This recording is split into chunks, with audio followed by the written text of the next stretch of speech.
فقہ اسلامی میں سورج گہن کے موقع پر اور چاند گہن کے موقع پر ایک نماز ادا کی جاتی ہے جس کو فقہ کی اصطلاح میں صلاۃ کسوف کہا جاتا ہے، یعنی سورج گہن کی نماز۔ اور اس کا طریقہ کار یہی ہے، احادیث نبویہ سے یہ بات ثابت ہے۔ اس کا طریقہ کار یہ ہے کہ جب بھی سورج گہن ہو یا چاند گہن ہو تو بندہ نماز کی طرف آئے، اور جب تک گہن قائم ہے اس وقت تک رب تبارک و تعالیٰ کی بارگاہ میں نماز کا ہدیہ جو ہے وہ پیش کرے، سربہ سجود ہو، اور دعا، توبہ و استغفار، ذکر و درود میں جو ہے یہ اپنا وقت صرف کرے۔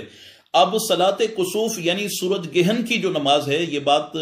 فقہ اسلامی میں یوں بیان کی گئی کہ سورج گہن کی نماز مسلمان پر گہن کے وقت میں ادا کرنا، کہ جب سورج پر گہن قائم ہو جائے اس وقت میں یہ نماز ادا کرنا سنت مؤکدہ ہے، اور جماعت کے ساتھ یہ نماز ادا کرنا یہ مستحب ہے۔ چاند گہن کی نماز جو ہے وہ مستحب ہے، سورج گہن کی نماز سنت مؤکدہ، چاند گہن کی نماز مستحب۔ اب یہ جو سنت مؤکدہ نماز سورج گہن کی ہے یہ جماعت کے ساتھ ادا کرنا مستحب ہے، مسجد میں آ کر۔ خواتین اپنے گھروں میں نماز یہ قائم کریں، اور اگر کوئی مسجد میں جا کر سورج گہن کی نماز ادا نہیں کر سکتا تو وہ اپنے گھر پہ بھی یہ نماز جو ہے وہ اپنے بچوں کے ساتھ مل کر ادا کر سکتا ہے۔ اب اگر کوئی جماعت سے اس نماز کا قیام کرنا چاہے تو یہ لازم یہ ہے کہ ان مساجد میں یہ نماز قائم کی جائے کہ جہاں پر جمعہ کی نماز قائم ہوتی ہے، یا عید گاہوں میں یہ نماز قائم کی جائے۔ اب اس نماز کی امامت کا اہل بھی وہی امام ہوگا کہ جو نماز جمعہ کی امامت کا اہل امام ہے۔ تو اب امام کے اقتداء میں یہ سورج گہن کی نماز ادا کی جائے، یہ مستحب ہے، وگرنہ انفرادی طور پر کریں گے تو یہ سنت مؤکدہ ہے، گھروں میں بھی یہ نماز ہم ادا کر سکتے ہیں۔ اب اگر امام کی اقتداء میں یہ سورج گہن کی نماز ہم ادا کریں گے تو اس صورت میں امام جو قرات کرے گا نماز میں تو وہ سری قرات ہوگی، جہری نہیں ہوگی، یعنی بلند آواز سے قرات نہیں ہوگی بلکہ خفی آواز میں یہ قرات ہوگی۔ طویل قیام کے بعد یہ کم از کم 2 رکعت نماز ادا کی جائے، یا 4 رکعت نماز بھی سورج گہن کی ادا کی جا سکتی ہیں، ایک سلام کے ساتھ بھی، یعنی 4 رکعت میں کی نیت کر کے جو ہے وہ ہم نماز ادا کر سکتے ہیں۔ 2 رکعت کر کے بھی یہ 4 رکعت ہم ادا کر سکتے ہیں، یا فقط 2 رکعت بھی ادا کی جا سکتی ہیں۔ اب اس 2 رکعت کی ادائیگی کے بعد یا 4 رکعت نماز کی ادائیگی کے بعد ہم نے ذکر و دعا میں مشغول ہو جانا ہے، اور یہی مستحب طریقہ ہے، اسلامی عمل ہمیں اس طرف لے کر آتا ہے۔ اب اس ذکر و دعا کا سلسلہ اور اس نماز کا سلسلہ مکمل، یہ جو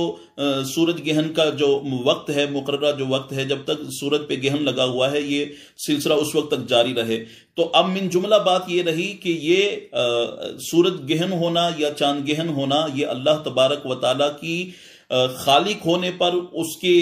بادشاہ ہونے پر، اس کے مالک ہونے پر، اس کے مدبر ہونے پر، اور اس کی ذات کی معرفت پر یہ تمام معاملات سورج گہن کے اور چاند گہن کے یہ ایک دلیل ہیں۔ اسی طرح سے یہ اللہ تبارک و تعالیٰ کے جلال پر دلیل ہیں۔ اب ایک تو یہ نظریہ ہمارے پاس آیا، اور عمل یہ ہے کہ جتنا یہ وقت ہے سورج اور چاند گہن کا یہ ہم نے نماز میں اور ذکر و دعا میں اجتماعی سطح پر یا انفرادی سطح پر جو ہے وہ قائم رکھنا ہے۔ اور تیسری اور آخری بات، ایسے موقع پر جو توہم پرست لوگ اٹھ کر وہ طرح طرح کی باتیں اپنے ذائچوں کے انداز سے یا ستاروں کے انداز سے لے کر آتے ہیں، یا طرح طرح سے بھاری بھرکم علمی بظاہر جملے لے کر آتے ہیں کہ ایسی صورت میں جب سورج گہن ہو یا چاند گہن ہو کوئی حاملہ خاتون باہر نہ نکلے، بچے باہر نہ نکلیں، بوڑھے باہر نہ نکلیں، اور طرح طرح کی وہم پرستی کو جو ہے وہ فروغ دیتے ہیں۔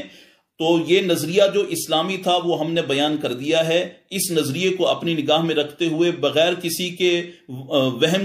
کا شکار ہونے کے، بغیر کسی کے اسلامی جو نظریات کی مخالفت میں اپنا وہم سامنے لا رہے ہیں ان کے وہم کو اپنی نگاہ میں لائے بغیر ہمیں اسلامی نظریے کو ذہن میں رکھتے ہوئے اللہ تبارک و تعالیٰ کی بارگاہ میں سربہ سجود ہونا چاہیے، اور توبہ و استغفار اور ذکر و دعا میں یہ مکمل وقت جو ہے وہ گزارنا چاہیے، اجتماعی سطح پر یا انفرادی سطح پر۔ یہ بات بالکل ذہن میں نہیں، کسی بھی خاطر میں نہ لائیں کہ سورج گہن کی وجہ سے جو ہے کوئی حکومت